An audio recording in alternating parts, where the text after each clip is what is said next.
Hi everyone, welcome back for another video. So today we are looking at the new official Azur Lane TCG, and this will be a how to play video. So first of all, you will need your deck.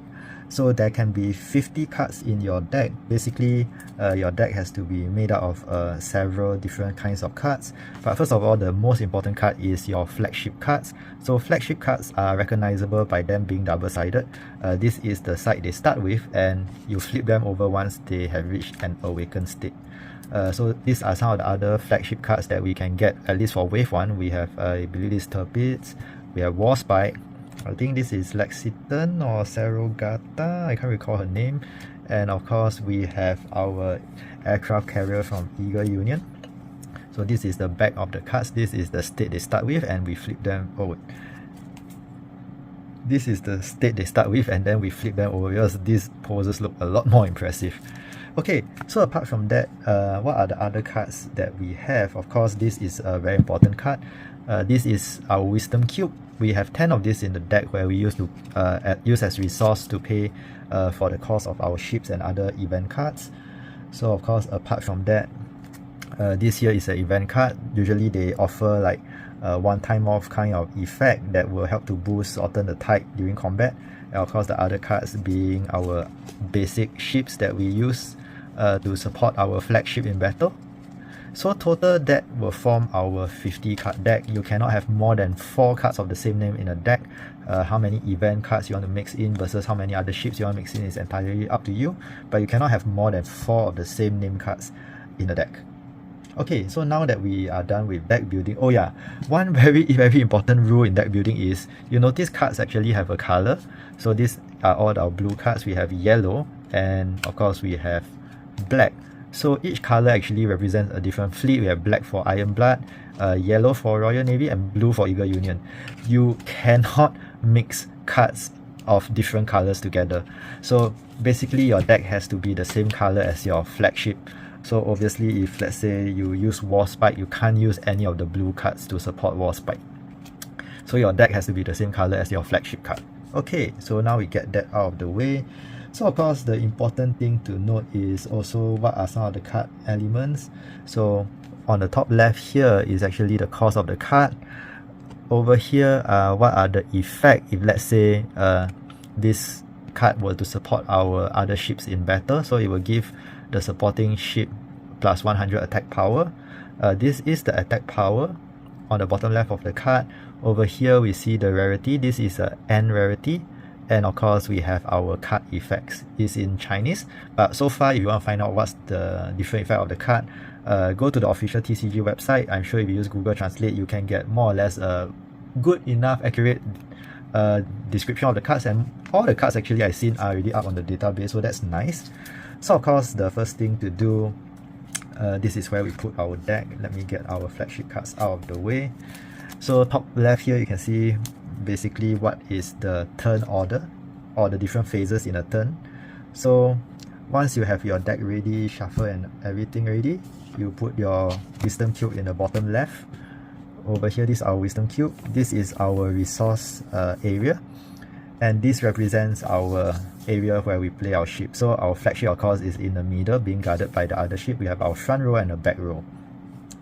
Okay, so basically one thing to do is, let's say I shuffle our deck up already. So obviously I have sleeved the foil cards because I don't want to damage them, but essentially I'm supposed to sleeve the whole deck. So if you notice for our flagship, there is a cost here that also represents the life that you have. So different flagship actually have different life. So if you notice, or at the very least the flagships that I have are all 5. So basically for each cost, the cost of the flagship represents the number of life you have. You want to start by putting the corresponding number of cards in this area where it will be indicated as the flagship cards, that the life of your flagship card. So essentially is every time you take damage, you will draw 1 card, and it can be directly used in your hand. Sometimes if it's an event card, it might trigger an ability. But essentially if you take a damage and there are no more cards in your life zone, you lose the game. So that is the objective, is to destroy your opponent's flagship. So that is the setup. So once that is done, basically we can go to the turn order. So first you start by resting all your cards. So if you have exhausted any card by using its abilities or effects in the previous turn, in this phase you just reset everything, just move everything to upright position. Then we will go into our phase 2, which is our preparation phase. So what you will do is you will draw one card from the deck. Oh wait, I forget to say that we start with 5 cards. Okay, so before all that, we start with 5 cards.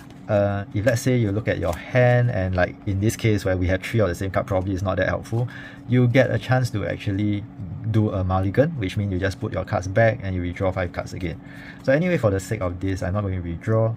So after we do our refresh phase where everything is now upright, we go to our preparation phase. So basically what you will do is you will draw one card from the top of your deck, and then you can move one resource cube into your resource area. So now we can play cards that cost 1 or less. So basically the next part is you will go to your main phase, so you can play any cards that you can afford to pay the ability for. To pay for the card, all you have to do is to exhaust your resource, and like for example, then I can play these event cards. Okay, so basically after that we will go into the combat phase. So the combat phase is going to be a bit tricky. Just for the purpose, I'm just going to fill, maybe I will fill our area with all the different fleets. So basically you can just play cards into any of the open slot, but if let's say a ship already occupies that slot and you want to play a new ship, your old ship will go back to your discard pile and you can replace it with the new card. Okay, so in terms of attack, if let's say you decide to, whichever card you want to attack, you just move the attacker into the rest state. So for example, if I want to attack with the flagship, so I will move this and to indicate that I will be attacking. So basically what will happen is the back row, so like I say, this part gets a bit confusing. Cards in the back row cannot attack your opponent's back row. The flagship is an exception to the rule. Your front row can attack the front or the back row. So of course there are certain cards with skills that will ignore this rule, and also you are not allowed to attack an opponent exhausted ship.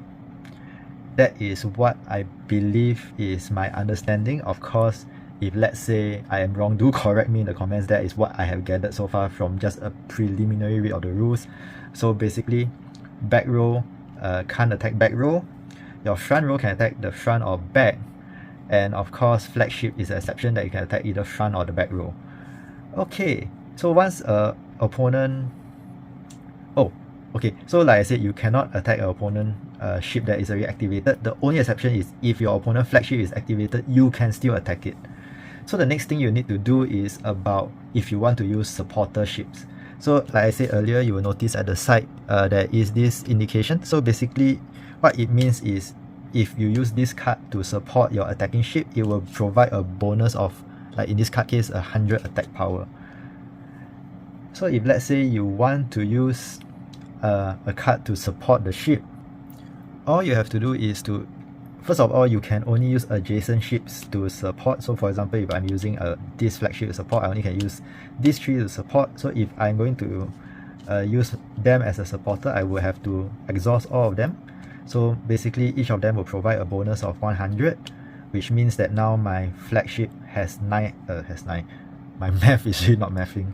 So basically it means Washington will now has a power rating of 700. Okay, so of course apart from that, you can play cards from your hand. If let's say they have the indicator on the card that you can use them as support, so that can also give you some additional effects or power rating boost. So after you have declared the attacker, your opponent has the opportunity to respond. So basically you will indicate which of your opponent cards you are attacking, whether is it the ship, the flagship, or is it any of the one of the other ship that your opponent has in play. So your opponent has a chance to respond by playing their own support cards or to use other ships to support the ship that's being attacked. So basically how combat works is a comparison of power rating. So like for example, if we were to look at these two cards, if it's 500 versus 400, of course the one with the higher rating will win. If let's say it is a tie, the attacker will win. So if let's say for some reason the attacker lose, the attacker ships doesn't get destroyed. But if the defender lose, then the defender ship gets destroyed.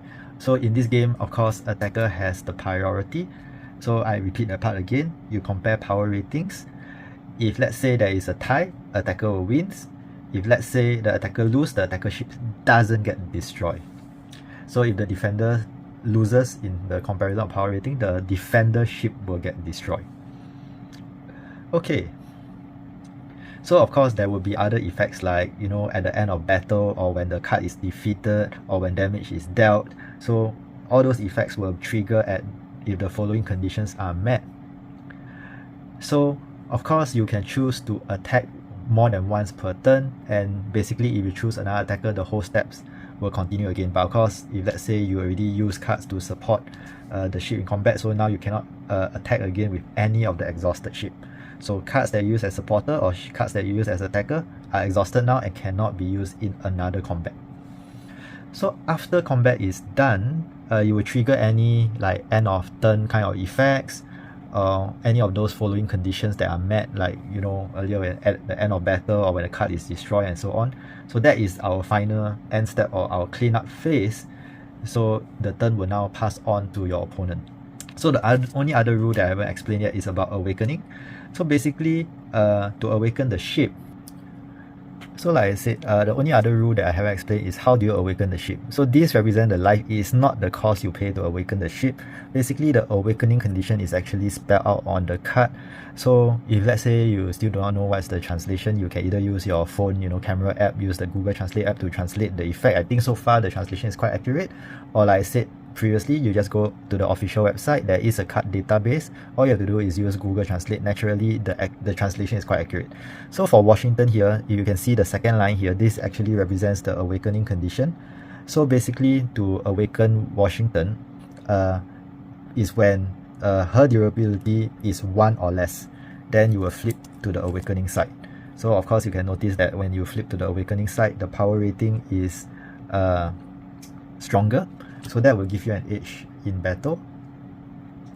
So yeah, I mean, in a gist, this is the how the game is played. If you have any questions, do let me know. And yeah, so oh yeah, I forgot to mention, her awaken ability is basically at the end of your turn, she will always be restored. So if let's say during your turn you use her to attack, at the end of your turn she will be restored again. So this is her awaken ability. So yeah, if you have any question about how to play, or just have any thoughts, comments about how this TCG works compared to, you know, more established game like White Source or Rebirth for you, let me know in the comments. But yeah, apart from this distraction, because like, you know, like most of you know, I'm a huge Azur Lane fan, so of course I need to try to get myself this TCG. The card back does look pretty nice, it's textured. So yeah, hope you guys enjoyed this video. But of course, if you are into our White Source, Rebirth for you and Build Divide, not to worry, those will still be a primary staple on this channel. So of course, if Azur Lane also has a Wave 2, I will try to get those as well. I believe Wave 2 will now feature red color cards, which are Sakura Empire based. So yeah, I mean, if you want to find out more or see any of those videos first, the best way is of course through a subscription. Remember, turn on all notification, and we will be back with more TCG opening. See you all soon. Bye now.